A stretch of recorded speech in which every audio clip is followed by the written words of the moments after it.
सांसद ज्ञानीबेन ઠાકોરની રાહુલ ગાંધી સાથે મુલાકાત। ગુજરાતની વર્તમાન રાજકીય સ્થિતિ અંગે બેઠકમાં ચર્ચા। રાહુલ ગાંધીએ લોકોની મદદ કરવા માટેની સલાહ આપી જ્ઞાનીબેનનું કહેવું છે। સાથે જ કહ્યું લોકોની સમસ્યા જાણવા રાહુલ ગાંધીએ સલાહ આપી। જ્ઞાનીબેન ઠાકોર જેમણે મુલાકાત કરી રાહુલ ગાંધી સાથે।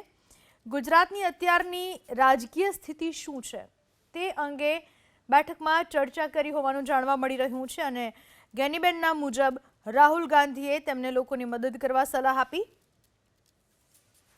લોકોની સમસ્યા જાણવા પણ તેમણે સલાહ આપી। જ્ઞાનીબેન ઠાકોર જેમણે મુલાકાત કરી રાહુલ ગાંધી સાથે। ગુજરાતની અત્યારની રાજકીય સ્થિતિ શું છે તે અંગે બેઠકમાં ચર્ચા કરી હોવાનું જાણવા મળી રહ્યું છે અને જ્ઞાનીબેનના મુજબ રાહુલ ગાંધીએ તેમને લોકોની મદદ કરવા સલાહ આપી। લોકોની સમસ્યા જાણવા પણ તેમણે સલાહ આપી।